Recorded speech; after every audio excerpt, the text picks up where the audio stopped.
मनुष्य शरीर कैसे बनता है? श्री भगवान कहते हैं, माता जी, वो जब अन्य योनियों में भोग करके पुनः पहुंचता है तो उसे मनुष्य योनि का जब विधान बनाया जाता है तो पहले वो वर्षा के द्वारा जीव अन्न में पहुंचता है और अन्न के द्वारा माता पिता के उदर में पहुंचता है। जो पिता का वीर्य और माता का रज दोनों के संयोग से उसकी रचना होती है। अव्यक्त है, आत्मस्वरूप है, अविनाशी है। जब माता पिता के संयोग से रज और वीर दोनों मिलते हैं तो एक रात्रि में वो एक कलल बनते हैं, दोनों मिल करके कलल बनते हैं। 5 रात्रि में वो बुदबुदा बनता है। 10 रात्रि में एक बेर की आकृति जैसा होता है। हम ही तुम हैं। उसके बाद 10 दिन के बाद धीरे धीरे मांसपेशियां बढ़ना शुरू हो जाती हैं। 1 महीने में बड़े अंडे का जैसा रूप। 1 महीने के बाद फिर उसकी सिराकृति बनती है, खोपड़ी की आकृति बनती है। 2 महीने के बाद हाथ पांव के अंग बनना शुरू होते हैं। 3रे महीने में नख, रोम, त्वचा, हड्डी और स्त्री पुरुष का चिन्ह, बालक है या बालिका, ये छिद्र उत्पन्न हो जाते हैं। 4 महीने में मांसाद धातुएं नस नाड़ियों में रक्त संचालन प्रारंभ हो जाता है। 5वें महीने में चेतना जागृत होने लगती है और भूख प्यास लगने लगती है। भारी नरक है, भारी नरक माता का गर्भ।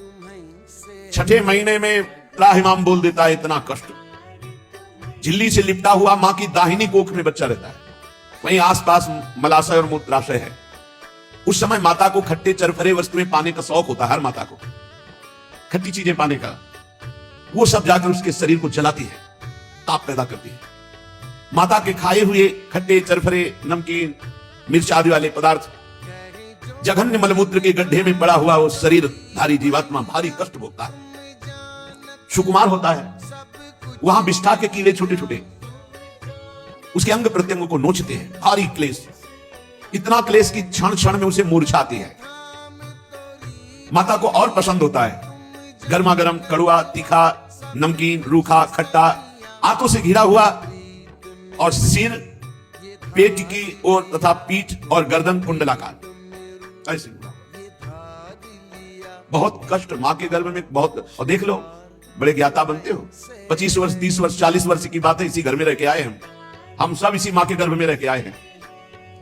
अब वो बंद झिल्लियों में पराधीन, अंग हिलाने डुलाने में भी असमर्थ, भारी कष्ट। उस समय भगवान की प्रेरणा से उसे कई जन्मों की याद आती है, उसकी स्मरण शक्ति जागृत होती है। तत्र लब्ध स्मृति दैवात्म कर्म जन्म सतोद्भवम, सैकड़ों जन्मों की उसे याद आती है। अब तो भारी भारी लंबी सांसें लेता है, हाय अब दुर्गति से कैसे बच सकता हूं। सैकड़ों जन्मों की याद आती है उसे, बिल्कुल शांति नहीं, घोर शांति। 7वां महीना आरंभ होने पर ज्ञान शक्ति पूर्ण जागृत हो जाती है। अब प्रसूति वायु से वहां से चलायमान रखती है।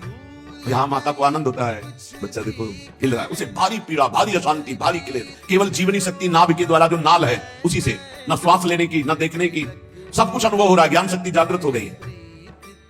सप्त धातु में स्थूल शरीर से बंधा हुआ वो देहात्मदर्शी जीव भयभीत हो जाता है। उसी समय भगवान की प्रेरणा से उसे भगवान का ज्ञान होता है। सबको ज्ञान होता है गर्भ में।